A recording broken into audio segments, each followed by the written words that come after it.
Jeremy and the Sleagur by Will Reed. Chapter 10. Jeremy Jeopardy. Things didn't improve at the morning drop-off the next day. Jeremy stood on the playground.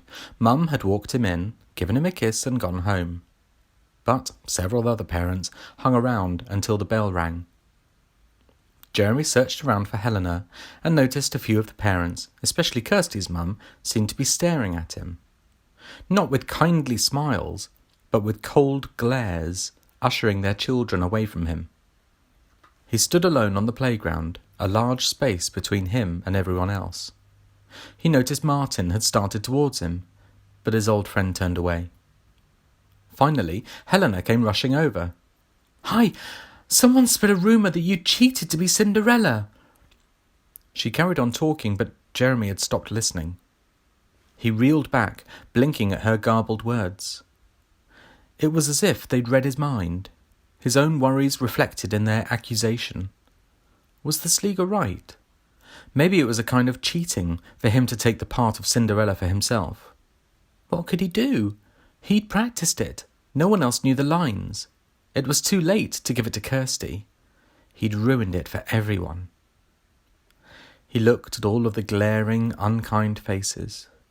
His bag fell to the floor with a soft poof, and he ran out of the playground. He didn't hear Helena's cries to stop as he pushed past milling families and ran out onto the street without a backward glance. His legs had begun tiring, but he carried on running until they burned with exhaustion, and Jeremy found himself gasping for air. He'd not known where he was running to. He'd crossed roads with beeping cars, darted in front of whizzing bikes, and gone past street after street of houses. He'd long since stopped seeing any familiar roads or buildings, and now found himself completely lost. He saw that he was in a small collection of shops that he didn't know. A few elderly people were chatting in a doorway. Jeremy noticed a bench and sat down. It wasn't long before tears welled up and he started sobbing. "I'm a fraud," he decided, holding his head between his elbows. "I deserve not to be anywhere and not to have anyone love me. I've ruined the play, stolen Cinderella from a real girl who really wanted it, and I'm a disgrace to other boys." A warm hand on his knee made him jump. He looked up into a kindly wrinkled face. "Are you on your own, dear?" the old lady asked. He didn't answer. "I think we'd better call the police, don't you?" She fidgeted in her handbag for a few moments before looking up to find him gone. Jeremy huddled into his new hiding place. The bins were the large metal ones with wheels, but it was very well hidden behind the small gap he'd managed to squeeze through. Dark thoughts continued to swirl around him, and he lost track of time. Eventually he started to shiver. The warming sunshine had drifted away, and the long shadows from his surroundings now blanketed him. At one point, somebody had been calling his name somewhere, but he didn't want them to find him. "Go away," he thought, clutching his legs up to his chin. "I don't deserve to be found." It had all gone wrong. He'd had a magical special friend in the Sleagur, a pal that no one else could see or hear, but even it had rejected Jeremy. What was it the creature had said about it being wrong to be different? He'd certainly rejected Helena when he'd thought that she was different, even though she hadn't done that with him. That made him feel even worse. Had she secretly been ashamed of him? Jeremy thought about wearing the Cinderella ball dress and imagined Dad's face. He shivered. Dad certainly was. No one would like him now, even Helena, after ruining the play. The Sleagur was right. He was different and wrong. The day dragged on, and Jeremy wrapped his coat around himself before he was disturbed from his thoughts by a grinding, rusty noise. An old door opened into the bin yard, and two men stepped out. Jeremy scooted silently back behind the nearest bin, fear making his heart pound. He'd wanted to make himself pay for ruining everyone else's lives, but he didn't want to be kidnapped or worse. We got lots of this stuff here, Cap. None of it good enough to sell. So if you fancy anything, you're welcome to it. The second man thanked the first and started rustling through some of the bags and bins, making little noises to himself of appreciation.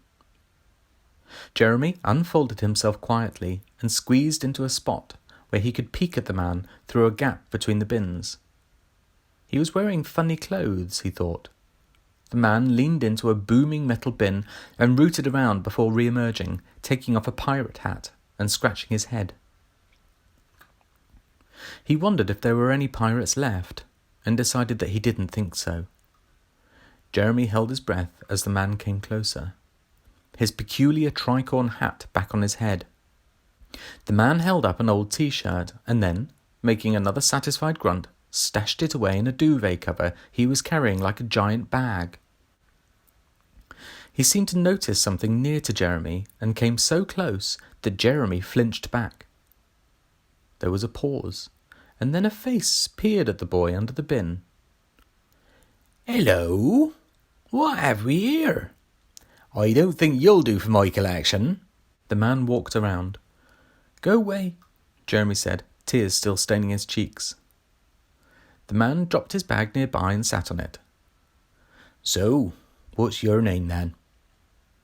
When Jeremy sat in silence, he continued, Mine's Asif, but my friends call me Cap. You can call me either. Well, I say you can call me either, but what I mean is either Cap or Asif. Don't actually call me either. Unless you really want to, but I probably won't turn around. He nudged Jeremy, who smiled a little. You'll be wondering why I'm back here rooting through all this stuff then. Well, I'm a costume designer. Cap could see the glimmer in Jeremy's expression. Oh, I see you're interested. Well, what I do is ask local charity shops, like this one, if there's anything they don't want, and then upcycle them into costumes for the theatre. Fun, isn't it? Jeremy was looking at him now. You make costumes for plays? That I do. Fancy myself pretty good at it too. Did you make the ones for Cinderella? Jeremy's voice had a note of enthusiasm. For Beaumont School? As a matter of fact, I did. Parts of that rag dress came right out of this very bin. He banged the one next to Jeremy, which thundered when he struck it. Jeremy's face lit up. I'm Cinderella. Or was. Really? Well, that's a fine thing and no mistake. They're looking for you.